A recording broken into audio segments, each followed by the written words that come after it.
नमस्कार श्रोताओं, मैं अभय शंकर गौड़ आज स्टूडियो में स्वागत कर रहा हूं हरदोई के सरजमी से और पूरे देश में एक कानून ज्ञाता के रूप में अपनी छवि बनाने वाले और उत्तर प्रदेश सरकार में महाधिवक्ता रहे पिछले दिनों राघवेंद्र सिंह जी। राघवेंद्र सिंह हरदोई में किसी परिचय के मोहताज नहीं है। राघवेंद्र सिंह जी ने हरदोई से ही अपनी प्रैक्टिस की शुरुआत करी और इस वकालत हरदोई की मट्टी उनको, ये यहाँ की सुगंध इनको लखनऊ तक ले गई और उसके बाद में हाई कोर्ट में ये एक सीनियर एडवोकेट के रूप में आज प्रतिस्थापित हैं। आज जो सीनियर एडवोकेट एक इज्जत होती है, एक उसका हौसला होता है कानून के ज्ञाता के रूप में, आज वो उनको देश में प्राप्त हो रहा है। तो आइए हम बात करते हैं राघवेंद्र सिंह जी। सबसे पहले हम आपका स्वागत करते हैं रेडियो जागो 90.4 FM स्टूडियो में।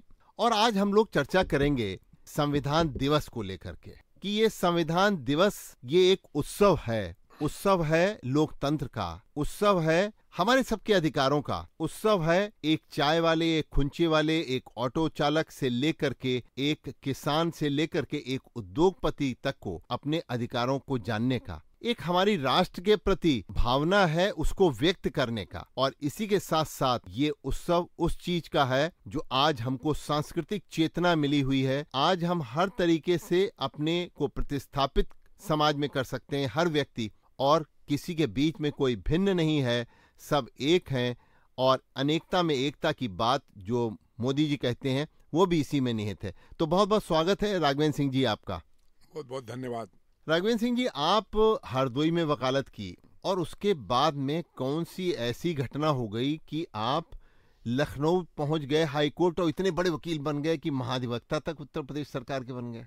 नहीं, जब मैंने वकालत प्रारंभ की थी उस समय ये विचार तो था कि आगे चल के हाई कोर्ट में जाकर वकालत करेंगे, लेकिन अकस्मात एक घटना हुई और तुरंत 1980 के अगस्त महीने में मैंने वकालत हाई कोर्ट में प्रारंभ की।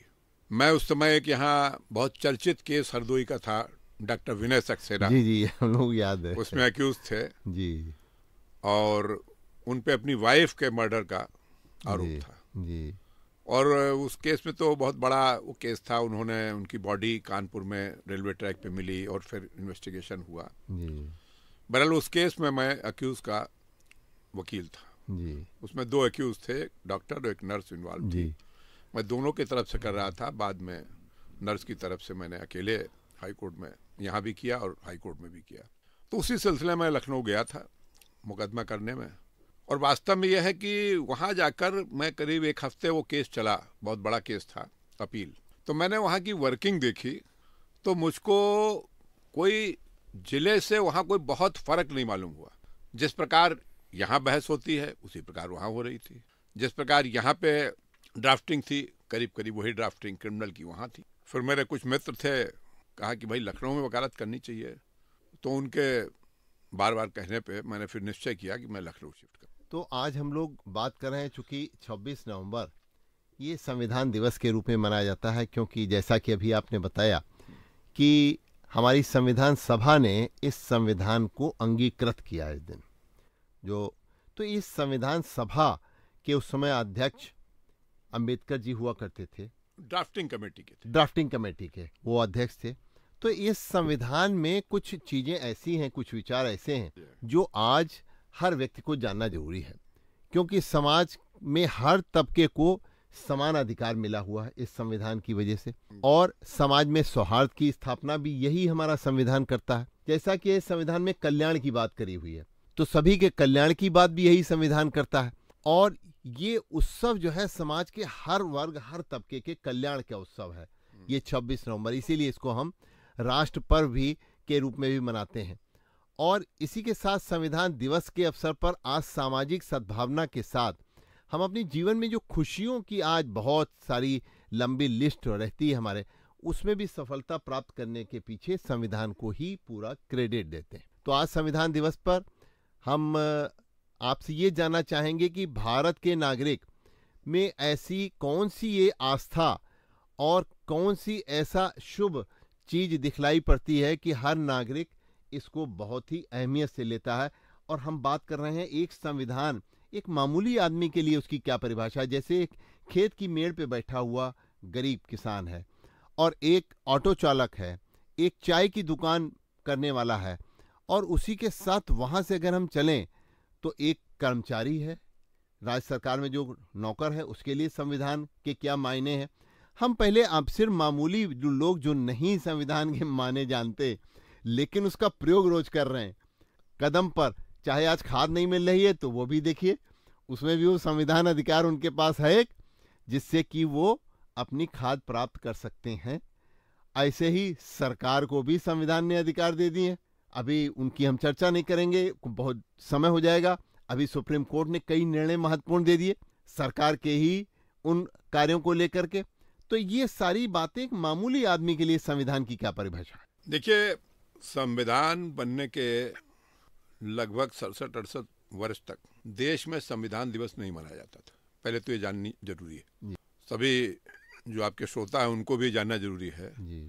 2015 में ये पहली बार केंद्र सरकार ने, अधिकारिता मंत्रालय ने ये निश्चय किया कि 26 नवंबर को संविधान दिवस के रूप में मनाना चाहिए। वास्तव में उसके पीछे एक उद्देश्य जो संविधान के ड्राफ्टिंग कमेटी के चेयरमैन डॉक्टर भीमराव अंबेडकर को श्रद्धांजलि देने का भी था।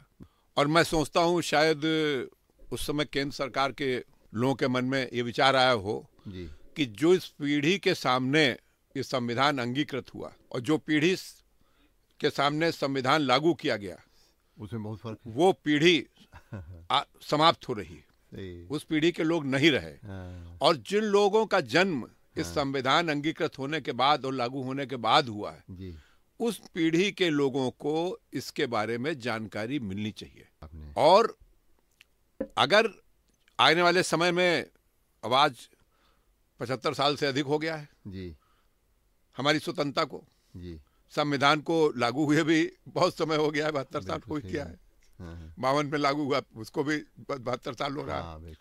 तो अब जो लोग उस समय थे वो लोग आज इस दुनिया में नहीं है। तो नई पीढ़ी को संविधान से कैसे संविधान बना और कौन लोग थे, किन्होंने बनाया, कौन ड्राफ्टिंग कमेटी में था, क्या बहस थी, तो इन सब चीजों की इस दिन एक चर्चा होती है जिससे हमारी नई पीढ़ी को इसके बारे में जानकारी मिलती है। और मैं समझता हूं कि ये बहुत ही आवश्यक है कि हमारे संविधान की रचना कैसे हुई, संविधान में क्या क्या महत्वपूर्ण चीजें हैं, इन सब चीजों के बारे में प्रत्येक नागरिक को इसकी जानकारी होनी चाहिए। तो एक कानून सबको समानता का अधिकार देता है। अब हमारे वहाँ विभिन्न जातियां, विभिन्न धर्म हैं, तो ये भी एक संविधान के ही तहत है कि हर धर्म को, हर जाति को, हर वर्ग को अपने हिसाब से काम करने का अधिकार उसको मिला हुआ है।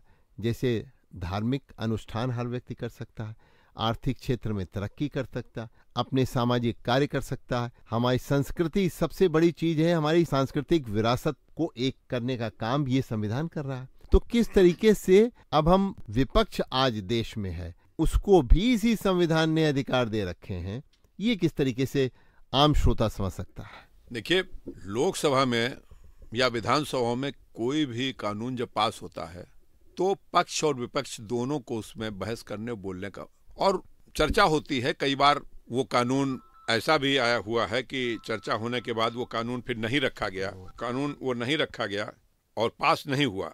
चर्चा को तो देखिए समान अवसर मिलता है और उसके लिए सांसद या विधायकों की संख्या के अनुसार ही समय निर्धारित होता है। तो सभी को बोलने का लोकसभा में समान अवसर मिलता है और उसमें नहीं कह सकते कि किसी को चर्चा का अवसर नहीं मिला। लेकिन एक मेरा व्यक्तिगत मानना है जो संविधान में अभी प्रदत्त नहीं है, मेरा भी जो लोकसभा का अनुभव रहा, मैं बड़ी ईमानदारी से कहना चाहता हूं कि मैंने देखा कि वहां बहुत से ऐसे कानून पास होते हैं जिनको मेजॉरिटी नहीं चाहती, व्हिप की वजह से पास होते हैं।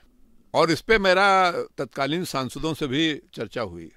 तो मेरा मत ये है कि ये डिस्क्वालिफिकेशन के कानून में कुछ संशोधन होना चाहिए। तो डिस्क्वालिफिकेशन के कानून में संशोधन ये होना चाहिए मेरे हिसाब से कि ऐसा व्हिप का वायलेशन जिससे कि सरकार गिरती है, उस वायलेशन पे तो डिस्क्वालिफिकेशन होनी चाहिए। फाइनेंस बिल पे आपको व्हिप मानना पड़ेगा, नो कॉन्फिडेंस मोशन पे व्हिप का पालन करना पड़ेगा, कॉन्फिडेंस मोशन पे पालन करना पड़ेगा। लेकिन आम अगर कोई कानून बनता है तो दोनों पक्षों को फ्री होकर उस पर बहस का मौका मिलना चाहिए।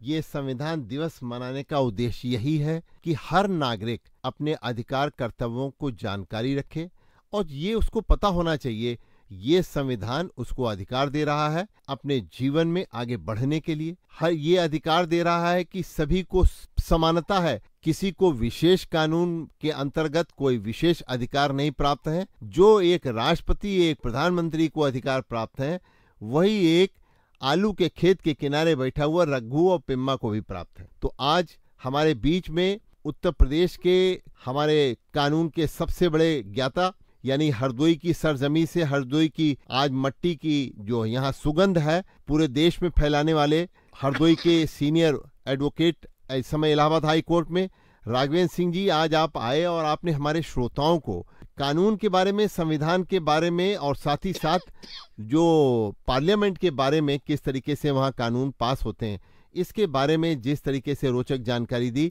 इसके लिए मैं अभय शंकर गौड़ रेडियो जागो 90.4 FM से आपके प्रति आभार व्यक्त करता हूँ।